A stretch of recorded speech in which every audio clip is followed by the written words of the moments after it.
마태복음 6장 5절에서 8절 말씀입니다.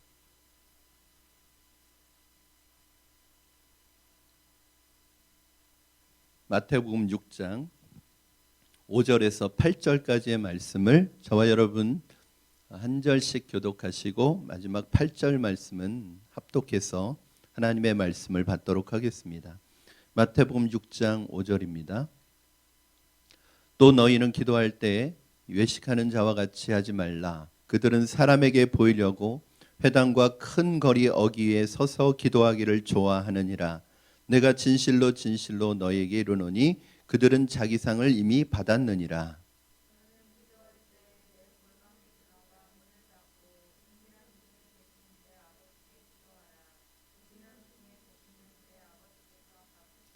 또 기도할 때 이방인과 같이 중언부언하지 말라. 그들은 말을 많이 하여야 들으실 줄 생각하느니라. 그러므로 그들을 본받지 말라. 구하기 전에 너희에게 있어야 할 것을 하나님 너희 아버지께서 아시느니라. 아멘.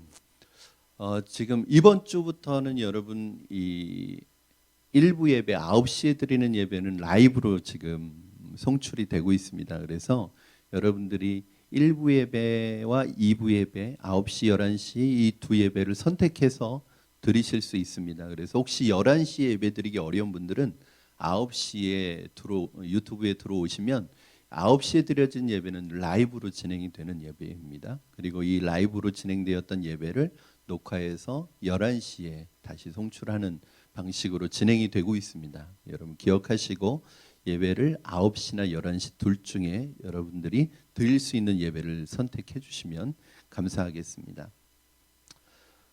신앙생활을 하면서 대부분의 성도들이 가장 중요하다고 느끼면서도 가장 어려워하는 것 중에 하나가 무엇인가?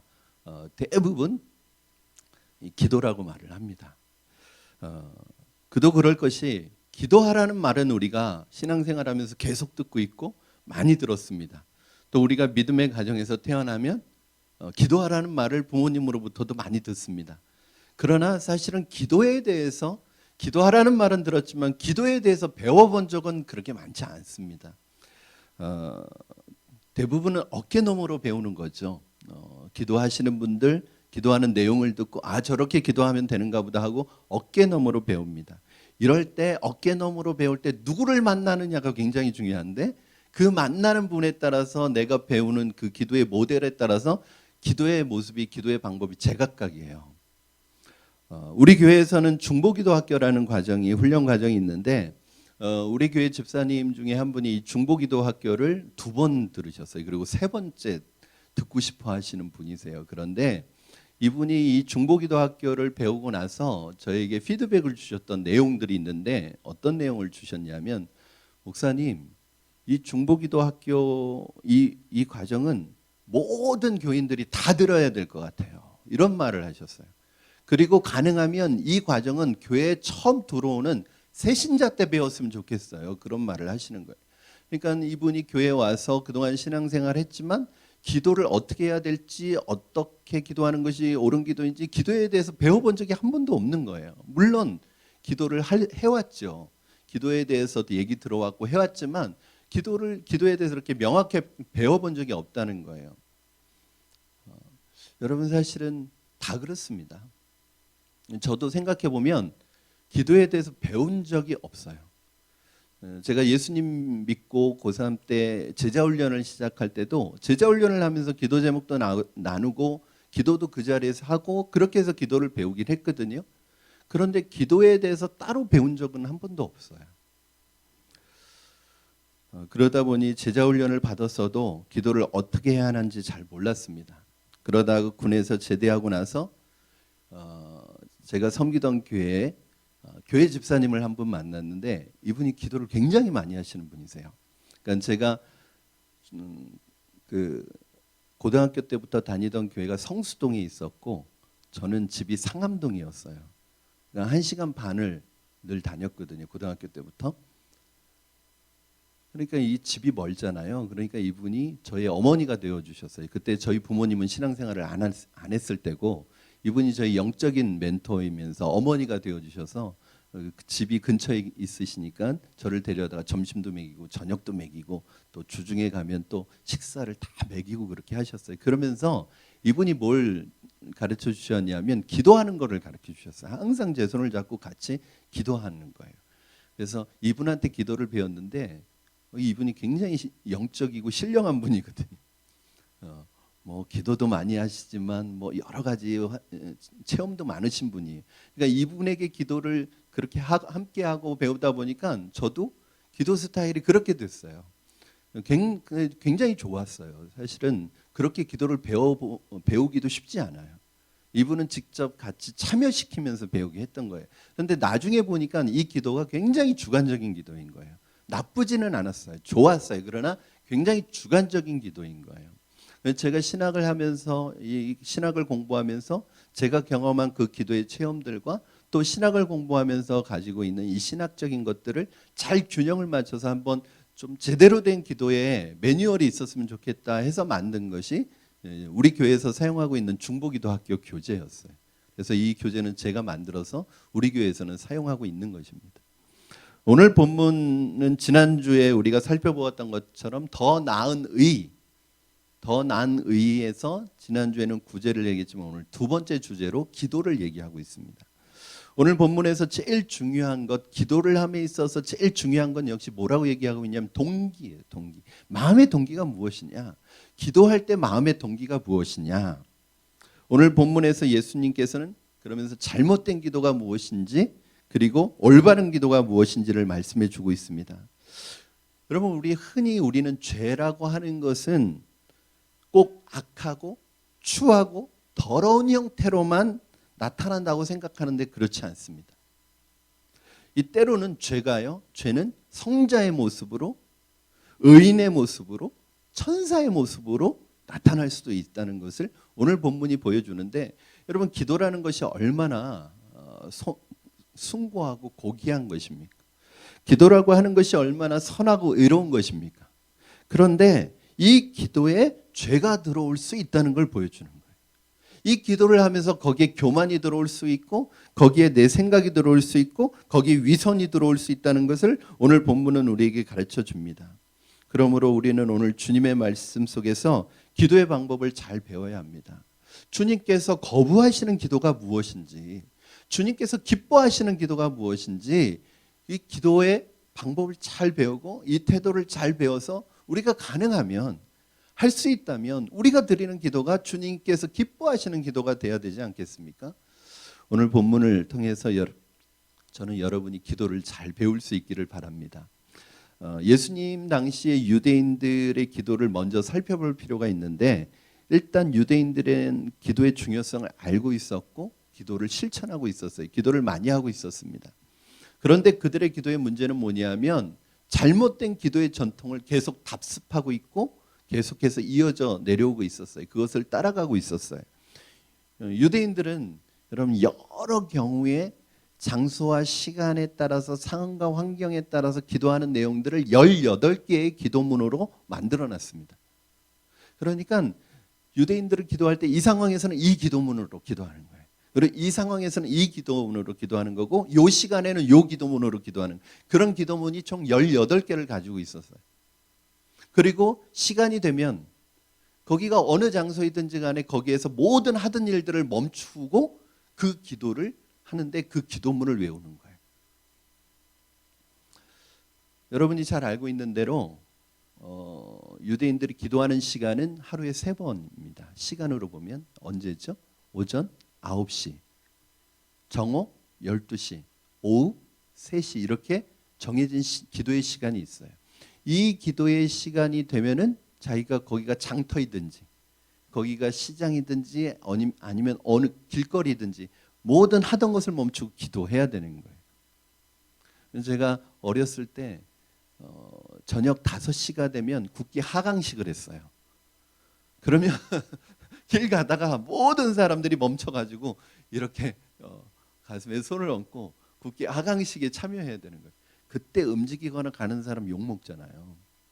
유대인들은 그 시간이 되면 다 멈추어서 기도를 하는 거예요. 어떤 사람은 손을 들고 기도하기도 하고. 그러면 여기까지는 전혀 문제가 되지 않습니다.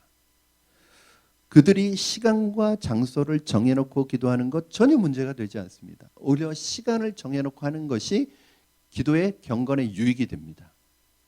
또 그들의 기도가 기도문인 게 문제냐 그러면 그 기도문 때문에 기계적으로 기도하는 거냐? 그렇지 않습니다, 여러분. 좋은 기도문을 만들어서 그 상황에서 자기의 마음을 담아서 진심을 담아서 열정을 담아서 내 것을 담아가지고 내 고백으로 한다면 그건 잘못된 기도가 아니에요. 그러면 뭐가 문제냐? 그럼 그들이 기도할 때 손 들고 하는 게 문제냐? 그것도 문제가 되지 않습니다. 여러분 당시에 유대인들은 손을 들고 기도하는 것이 하나의 일반적인 기도의 자세고 형태예요. 그것이 문제라고 말하고 있는 게 아니에요. 그렇다면 예수님께서는 유대인들의 기도를 보면서 어떤 점을 지적해 주시고 계시는 것입니까? 그들의 기도가 어떤 점에서 잘못되었다는 것입니까? 오늘 두 가지 잘못된 기도를 얘기하시고 두 가지 올바른 기도를 얘기하시는데, 첫 번째 뭐가 잘못된 거예요? 그들이 기도하는데 사람에게 보이려고 기도했다는 거예요. 우리 5절 말씀 여러분 같이 한번 읽겠습니다. 5절 시작. 또 너희는 기도할 때 외식하는 자와 같이 하지 말라. 그들은 사람에게 보이려고 회당과 큰 거리 어귀에 서서 기도하기를 좋아하느니라. 내가 진실로 너희에게 이르노니 그들은 자기 상을 이미 받았느니라. 아멘. 여러분 시간이 되면 큰 길이나 거리나 회당이나 그 시장이나 거기에서 기도를 하게 돼 있어요. 그런데 그거는 뭐 당연한 겁니다. 그 시간이 되면 기도하는 건 뭐 이게 나쁜 게 아니에요. 그런데 사람들이 타이밍을 맞추는 거예요. 어느 순간부터. 그러니까 사람들이 보이려고 그 시간이 되면 사람들이 많이 모이는 곳으로 가는 거예요. 그리고 그 시간에 거기를 우연히 지나가는 것처럼 해가지고 사람들 많은 곳에서 기도를 하는 거예요. 그런데 더 오래 많이 기도하는 거예요. 그래서 사람들에게 보이려고. 오늘 본문에 보면 이런 말이 있습니다. 그들이 중간에 보시면 여러분 기도하기를 좋아하느니라. 그러니까 이분들은 어떤 분들이에요? 기도하기를 좋아하는 분들이에요. 얼마나 영적인 거예요. 기도를 좋아하잖아요. 여러분 기도 좋아하세요? 기도하는 걸 좋아하는 분들이에요. 그런데 어떤 기도하기를 좋아하는 분들이에요? 하나님이 기뻐하시는, 하나님이 좋아하시는 기도를 하는 걸 좋아하는 게 아니라 자기 자신이 좋아하는 기도를 좋아하는 사람들이에요. 다른 말로 하면 사람들에게 보이려고 사람들을 의식해서 기도했다는 것입니다. 그들은 기도의 동기가 잘못되었습니다. 하나님께 보이려고 하나님과 교제하기 위해 기도하는 것이 아니라 사람들에게 보이려고 기도했습니다. 여러분 기도는 사람들에게 보이려고 하는 순간 위선이 됩니다. 사람들에게 보이려고 기도하는 순간 가짜가 됩니다. 사람들에게 보이려고 기도하는 순간 그 기도는 바로 거짓이 됩니다. 왜냐하면 기도는 본질상 하나님께 초점을 두어야 되기 때문에 그렇습니다. 자기에게 초점을 두는 기도는 외식이고 위선입니다. 여러분 우리가 기도를 하는데 여러분이 기도하는 동기가 무엇입니까? 왜 기도하시죠? 여러분들은 혹시 사람에게 보이려고 사람들을 의식해서 기도할 때가 없으십니까? 저는 있었던 것 같아요. 물론 처음부터 제가 의도적으로 그렇게 의도를 가지고 했던 건 아니었어요. 저는 나름대로 기도에 대한 하나의 목표를 가지고 있었는데, 욕심을 가지고 있었는데, 그게 뭐였냐면 내가 어느 교회를 가든 그 교회에서 기도를 가장 오랫동안 늦게까지 하는 사람이 돼야겠다는 욕심을 가졌어요. 여러분 이거는 제가 다른 의도가 아니라, 저는 그 당시에 제가 전도사로 있었을 때, 청년으로 있었을 때 저는 부모님이 신앙생활을 하지 않았어요. 그래서 누구도 저를 위해서 기도해 주는 분들이 없었어요. 나를 위해서 기도해 주시는 부모님을 둔 분들은 굉장히 축복이에요. 저는 그런 게 없어요. 여러분 누가 누구를 위해서 기도해 줄 때 우리 부모님만큼 나를 위해서 죽도록 기도해 주시는 분들이 어디 있어요? 그러니까 저는 그런 부모님이 없으셨어요. 그러니까 내가 기도를 많이 해야겠다고 생각을 한 거예요. 그리고 그렇게 기도하는 시간이 와왔고 하나님과 기도하는 그 시간이 저에겐 행복한 시간이었던 거예요. 그런데 이런 목표를 가지고 있다 보니까 어떤 일이 일어나기 시작했냐면 가는 교회마다 사람들이 칭찬을 하는 거예요. 야, 우리 부목사님은, 우리 전도사님은 우리 교회에서 기도 제일 많이 해. 우리 교회에서 기도 제일 늦게 해. 왜냐하면 제가 새벽 예배마다 심야 기도회마다 제일 늦게 나갔거든. 왜냐하면 제가 그게 목표였어요. 제일 늦게 일어나는 거, 제일 마지막에 나가는 거. 그러니까 교회에서 기도 많이, 제일 많이 하는 권사님보다도 더 많이 하고, 또 때로는 담임 목사님보다도 훨씬 더 기도 많이 하는 거예요. 그러니까 사람들이 우리 목사님, 부목사님은, 전도사님은 우리 담임 목사님보다도 기도 많이 해. 우리 권사님들보다도 기도 많이 해. 이게 들리는 거예요. 그 다음부터는요, 어떤 의식을 하게 됐냐면, 제가 기도가 끝났어요. 그런데 안 일어나요. 왜냐하면 한 분이 아직도 기도하고 있는 거예요. 저분이 나갈 때까지 기도가 끝났는데도 기다리는 거예요. 왜냐하면 저분보다 늦게 나가야 되니까. 그리고 그분이 나가시면 저도 나가는 거예요. 여러분, 제 기도가 어느 순간부터는 사람에게 칭찬받으려고, 사람에게 보이려고, 사람의 말을 의식하는 기도가 돼버렸어요. 그래서 제가 그 다음부터 제 룰을 스스로 깨버렸습니다. 제일 늦게까지 기도하겠다, 이런 목표 안 가집니다. 지금 기도하고 계셔도 그냥 저 갈 때 되면 갑니다. 왜냐하면 이게 아주 위험하더라고요.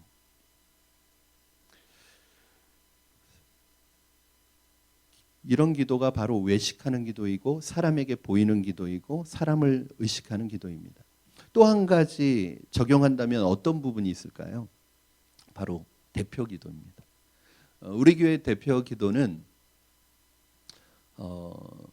제자 훈련을 마친 분들에게 기도할 수 있도록 이렇게 순서를 드리는데,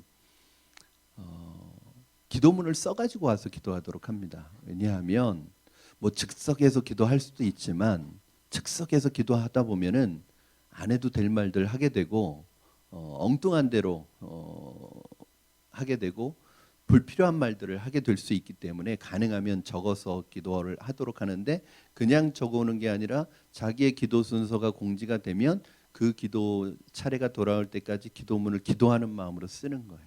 그리고 또 수정하는 거예요. 기도하는 마음으로 수정하는 거예요. 왜냐하면 하나님 앞에 성도들을 대표해서 내가 기도하는 거니까 하나님께 기도하는 그 기도를 정성을 들여서 기도를 준비하는 작업을 합니다. 그래서 사실은 우리 교회 성도님들의 대표 기도를 들으면 어느 교회, 어느 대형 교회 장로님들의 기도보다도 은혜로워요. 그리고 하나님께서 기뻐하실 만한 그런 기도를 합니다. 그런데 문제는 어떤 실수를 하기 쉬워요. 대표 기도하는 분들은 앞에 나와 강단에서 기도하다 보니까 자꾸 하나님을 의식하기보다는 사람을 의식하게 돼 있어요. 여러분, 대표 기도든 개인 기도든 다 누구에게 드리는 거예요? 하나님께 드리는 거니까 이 기도의 초점은 하나님께 맞춰져 있어야 되는데, 대부분 우리가 그렇게 하지만 간혹 가다가 우리가 잠깐 실수하게 되면 어떤 기도를 하게 되냐면 사람에게 하는 기도를 하게 돼요. 사람을 의식하는 기도를 하게 돼요.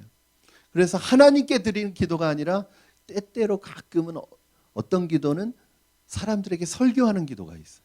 사람들에게 권면을 하는 기도가 있어요. 이게 하나님께 드려야 될 기도인데 사람들을 의식해서 기도하다 보니까 사람들에게 하는 기도가 있어요. 그러면 이건 역시 우리가 조심해야 될 기도의 방법입니다.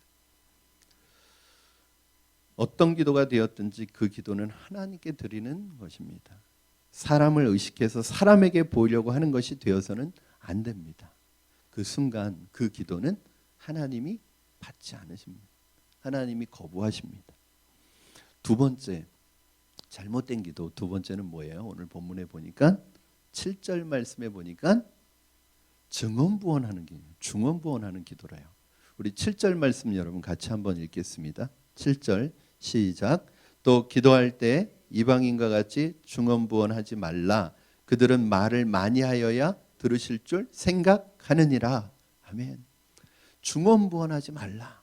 그러니까 유대인들은 중언부언했다는 거예요.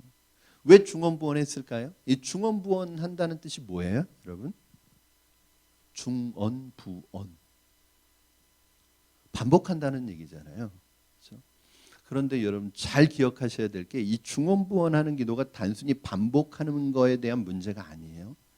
그러니까 반복하는데 어떻게 반복하냐 하면 이 중언부언하다라는 이 헬라어 단어의 뜻이 요게 앞에 요 부분이 중요한데 생각 없이, 그러니까 머리가 없이, 생각 없이, 의미 없이 주문해오도 반복하는 것을 중언부언이라고 그러는 거예요. 그게 원래 의미가. 그러니까 중언부언은 반복한다는 데 초점이 있는 게 아니라 머리 없이, 생각 없이 반복하는 거에 초점이 있는 거예요.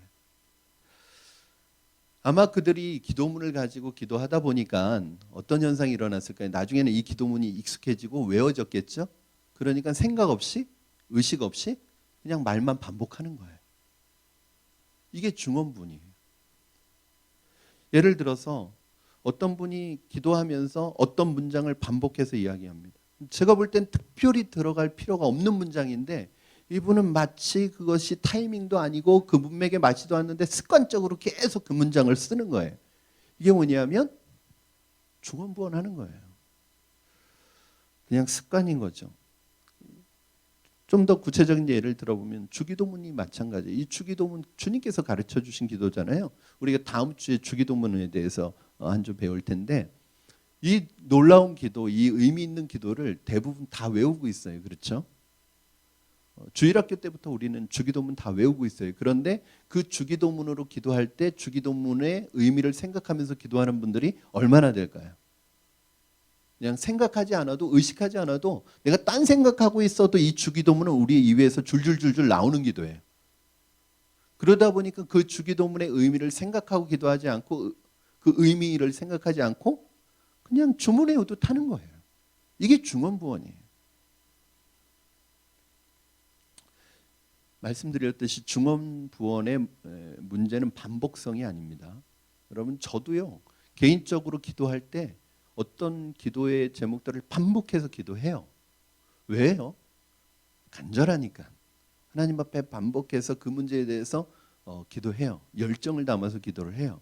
그러니까 반복성의 문제가 아니라 거기에 내 마음을 담고 의미를 담고 열정을 담고 생각을 담아서 기도를 하는 거예요.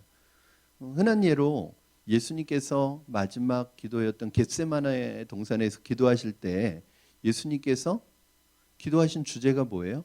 하나님 할만하시거든 이 잔을 내게서 옮겨 주시옵소서.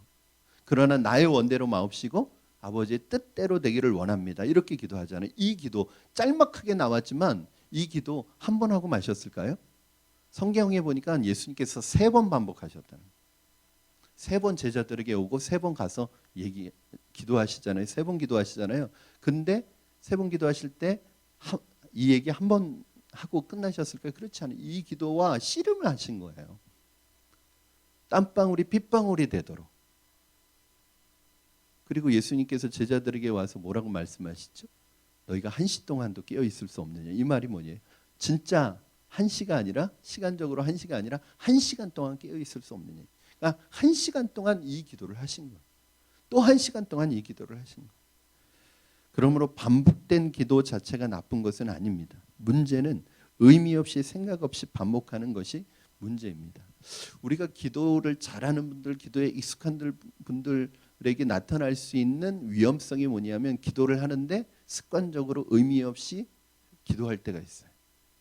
나중에는 내가 무슨 기도하고 있는지도 모르고 있을 때도 있어요. 1시간 기도했는데 1시간 동안 뭔 기도했는지 모를 수도 있어요. 여러분 그런 기도가 시간이 길다고 좋은 기도가 아닙니다. 그러면 예수님께서 우리에게 말씀하시는 좋은 기도는 어떤 기도냐? 이 2가지를 반대로 뒤집어서 얘기하십니다. 바로 2가지 기도에 대한 인사이트를 주시는데 먼저 첫 번째는 6절 말씀에 있어요. 우리 6절 말씀 같이 읽겠습니다. 시작. 너는 기도할 때 내 골방에 들어가 문을 닫고 은밀한 중에 계신 내 아버지께 기도하라. 은밀한 중에 보시는 내 아버지께서 갚으시리라. 아멘. 좋은 기도, 주님께서 원하시는 기도 첫 번째는 뭐예요? 골방으로 들어가라는 거예요. 골방으로. 여러분 이 말을 문자적으로 생각해서 골방이 뭐냐 그럼?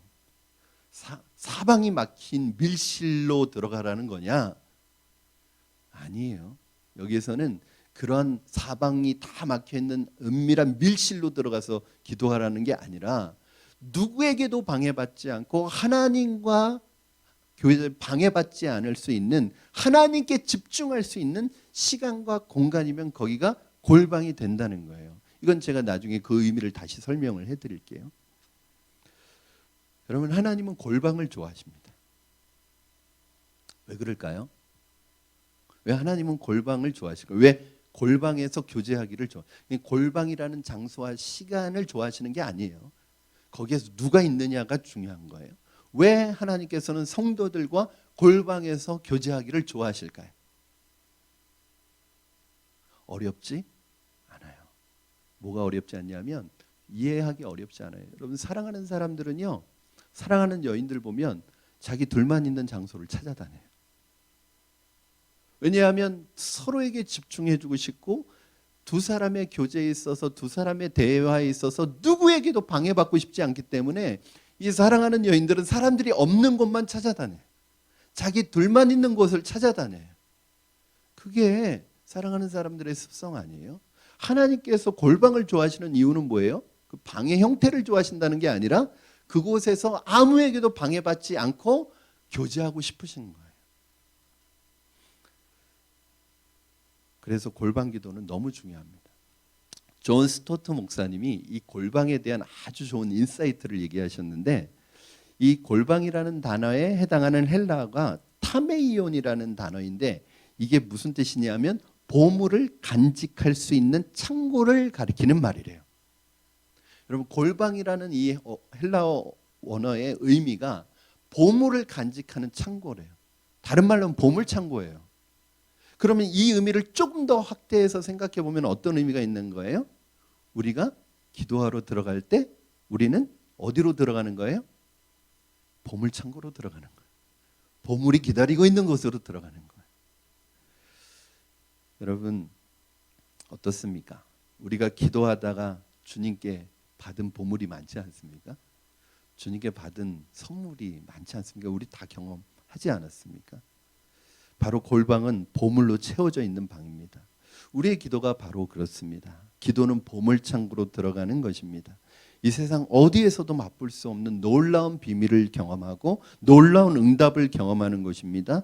여러분을 이러한 기도의 세계로 초대합니다. 여러분, 기도는 하나님과 나누는 사랑의 대화입니다. 우리가 하나님과 소통할 수 있는 은혜의 통로입니다.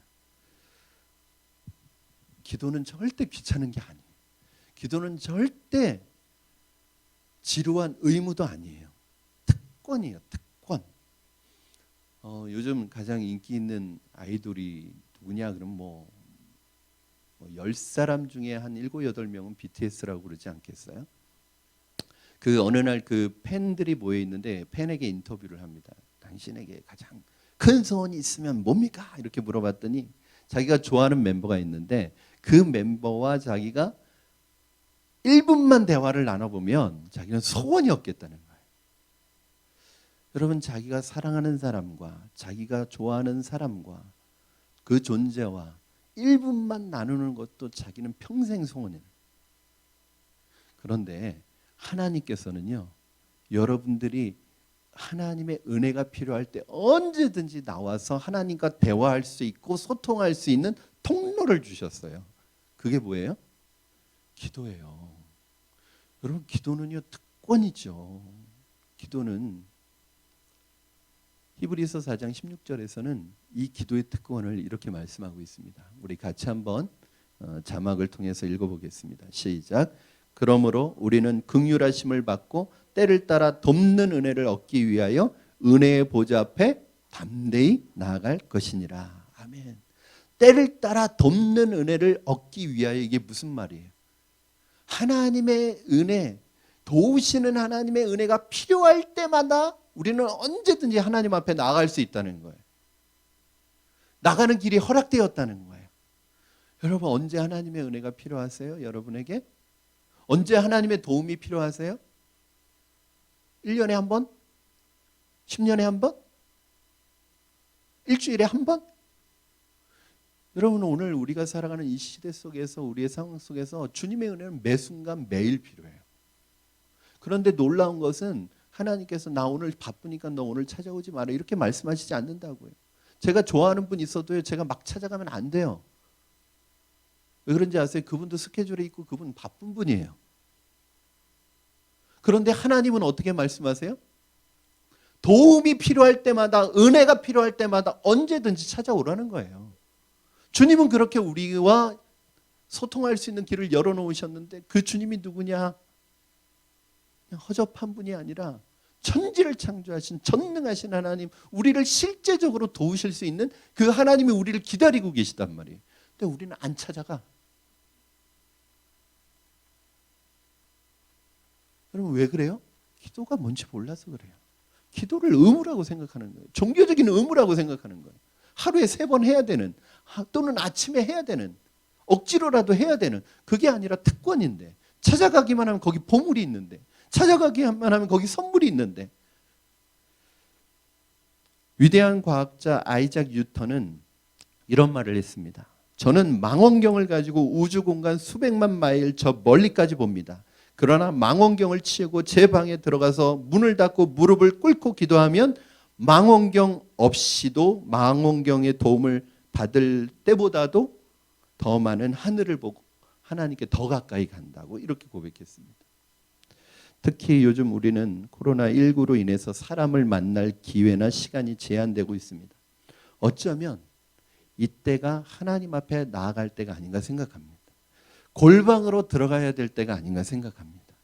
그동안 우리가 사람의 목소리를 듣는데 집중했다면 이제는 하나님의 음성을 듣고 그분에게 말씀드리는 일에 집중하는 사람들, 집중하는 시간이 필요한 때가 아닌가 생각합니다. 우리가 현재 이 상황에 대해서 압박과 두려움으로부터 벗어나기 위해서는 골방 기도가 필요합니다. 기도는 일상에서 우리를 괴롭히는 온갖 마찰을 막아내는 쿠션과 같습니다. 쿠션이에요, 기도는. 여러분들을 향해서 오는 온갖 마찰을, 온갖 괴롭힘을, 온갖 어려움을 완화시켜주고 막아주는 일종의 쿠션 역할을 한다는 거예요. 한마디로 말해서 기도하지 않으면 세상으로부터 오는 모든 공격과 모든 시련과 모든 마찰을 다 당하는 거예요. 못 살아요. 그렇게 살면 우리가 견딜 수가 없어요. 예수님께서 본문에서 골방 기도를 강조하신 것은 하나님과 집중적으로 교제하라는 것입니다. 항상 그리스도와 교제하면서 기도했던 미국의 위대한 선교사 아도니람 저드슨이라는 분은 이렇게 말했습니다. 단호한 마음으로 기도하십시오. 어떤 희생을 치르더라도 기도를 유지하십시오. 인생은 짧다는 것을 명심하시고 사업과 친구 때문에 당신의 하나님을 빼앗기면 안 된다는 것을 명심하십시오. 하나님은 자신에게 집중하는 자들에게, 자신을 찾는 자들에게 풍성한 복을 주십니다. 오늘 본문에 보니까 은밀한 중에 보시는 아버지께서 갚아주신다고 말씀하셨습니다. 가짜로 기도하는 사람들은 세상의 상을 받을 것이고 세상 사람들의 인기상을 받을 수 있을지는 모르지만, 그러나 진심으로 기도하는 사람은 하나님의 상, 하나님의 교제의 상을 받는다고 말씀하고 있습니다. 여러분, 내 앞에 있는 문제가 산더미처럼 보일지라도 그것이 하나님보다 크지 않습니다. 하나님을 만나고 나오면 그 문제는 작아집니다. 그러나 하나님을 만나지 못하면, 하나님의 음성을 듣지 못하면 내가 가지고 있는 문제는 실제보다도 훨씬 커 보이게 됩니다. 훨씬 커져 버리게 됩니다. 여러분, 왜 실망하십니까? 왜 낙심하십니까? 우리에게 기도라는 놀라운 은혜의 통로가 있는데 왜 불안해하십니까? 기도하지 않으면 불안해지고 낙심하게 되고 실망하게 됩니다. 기도를 통해서 하나님과 교제하지 않으면 부정적이 되고 세상적이 되고, 그리고 최후에는 사단의 장난거리가 됩니다. 여러분의 골방을 회복하시기를 주님의 이름으로 축원합니다. 조용히 주님 앞에 기도하시기 바랍니다. 집에서 기도하기 어렵다면 여러분 교회 와서 기도하세요. 지금 교회 이 본당은 주중에도 비어 있어요. 제가 요 사무실에 있는 게 아니라 목양실에 있어요. 그러니까 이곳은 비어 있어요. 그러니까 여러분 언제든지 골방이 필요하시면 지나가시는 길에 또 일부러라도 와서 기도하세요. 여러분 골방을 이때 회복해야 됩니다. 이렇게 우리가 모여서 예배드릴 수 없는 시간이 길어질수록 처음에는 영적으로 긴장하지만 나중에 영적으로 느슨해지게 되어 있어요. 기도를 잃어버리게 되어 있고 예배를 잃어버리게 될 수도 있어요. 그렇게 되지 않도록 기도하셔야 되고, 올 수 없는 분들은 여러분의 집에서 골방을 찾으세요. 여러분의 집에서 여러분이 원하는 시간대에 골방을 찾아서 기도의 끈을 놓지 않으셔야 합니다. 주님이 만나 주실 것입니다. 주님께서 여러분의 문제를 다루어 주실 것입니다. 오늘 두 번째로 주님께서 우리의 기도를 이미 다 알고 계신다고 말씀하고 있습니다. 8절 말씀 같이 읽겠습니다. 시작. 그러므로 그들을 본받지 말라. 구하기 전에 너희에게 있어야 할 것을 하나님 너희 아버지께서 아시느니라. 할렐루야. 그럼 우리가 이미 구하기 전에 우리에게 뭐가 있어야 될지를 다 알고 계시다는 거예요. 우리의 필요를 다 알고 계시다는 거예요. 뭐 구할 줄도 다 알고 계시다는 거예요. 그러므로 기도는 하나님 설득시키는 게 아니에요. 기도는 하나님에게 우리의 정보를 주는 시간이 아니에요. 여러분 그런 얘기 안 해도 하나님은 다 알고 계세요. 여러분 사정을 알고 계시고 형편을 알고 계시고 여러분에게 진짜 필요한 것이 무엇인지도 알고 계세요. 그런데 이미 다 아시는데 왜 하나님은 기도하라고 그러세요? 알고 계시는데 그냥 주시면 되잖아요. 근데 왜 알고 계시는데 자꾸 기도하라고 그러세요? 하나님은 여러분 잘 기억하셔야 됩니다. 하나님은 기도의 목적이 뭐냐면 우리에게 기도의 응답을 주는 게 목적이 아니에요. 또 우리가 기도의 응답을 받기 위해서 나오는 게 기도의 목적으로 삼기를 원하시지 않으세요. 그럼 뭐가 목적이에요? 하나님은 우리를 만나는 게 목적이에요. 하나님과 교제하는 게 목적이고 하나님과 함께 있도록 하는 게 목적이에요. 그 안에서 모든 게 다 일어나요. 여러분이 어떤 여러분의 욕심을 하나님 앞에 말하지 않아도요. 이미 욕심이 아니라 원하는 것이 아니라 필요한 것을 다 알고 계시기 때문에 그 하나님의 만남 속에서 교제하면서 하나님을 누리면 하나님이 우리의 필요를 채워주실 줄로 믿습니다. 그게 기도예요. 응답은 기도의 결과예요. 우리가 그것 때문에 기도하는 거 아니에요. 물론 그것 때문에 기도의 동기를 가지고 올 수는 있어요. 저는 시편을 볼 때마다 가장 은혜가 되는 게 뭐냐면 시편의 탄식시라는 장르가 있는데 시편 기자들이 탄식하며 하나님 앞에 울면서 기도를 시작해요. 막 하나님 앞에 원망도 하고요. 때로는 하나님 앞 그 자기의 원수를 향해서 저주도 하고 막 고발도 해요. 하나님 앞에 막 울면서 기도를 시작하는데 기도하다가 어느 부분에 갑자기 분위기가 반전이 일어나요. 그래서 갑자기 찬양을 해요. 이 사람이 갑자기 막 감사하다는 기도를 하는 거예요. 아니 조금 전까지 원망하고 막 울면서 기도했던 사람이 어느 순간부터 감사를 기도하고 있어요. 감사 기도를 해요. 이게 뭐예요? 그 기도 속에는 말하고 있지 않지만 이게 왜냐하면 설명해 주는 게 아니라 기도니까. 그런데 이 사람이 그 문제를 가지고 하나님 앞에 나와서 하나님을 만나고 기도하면서 하나님의 음성을 듣는 거예요. 하나님을 만난 거예요. 그러니까 상황과 환경은 변한 게 없는데 그 사람이 변하기 시작하니까 그 문제를 바라보는 관점이 달라지는 거예요. 그러니까 그 원망했던 게 감사로 바뀌고 슬퍼했던 게 기쁨으로 바뀌는 거예요.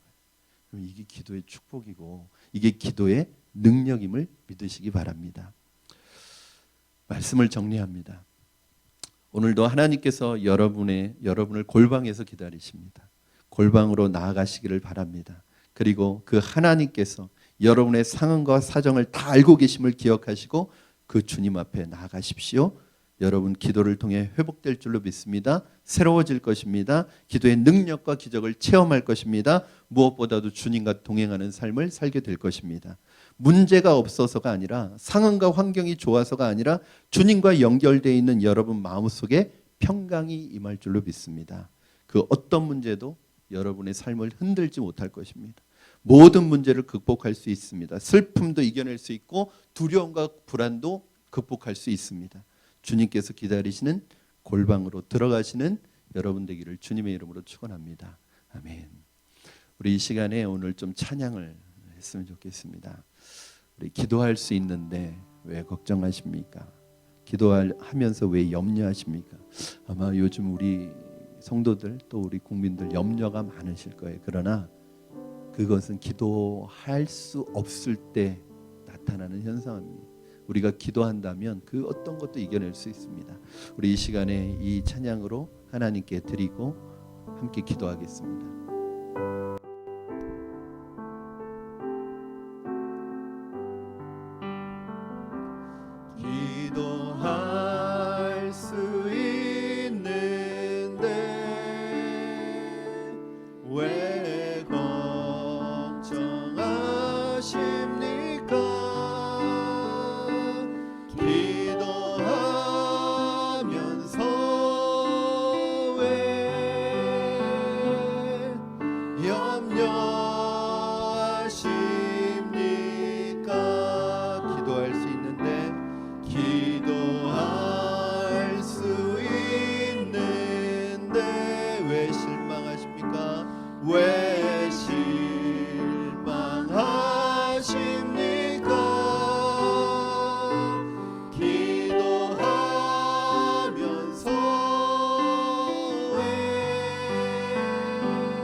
같이 기도하겠습니다. 이 시간에 여러분 들은 말씀을 기억하시면서 하나님 우리의 기도의 골방으로 들어가게 하여 주시옵소서.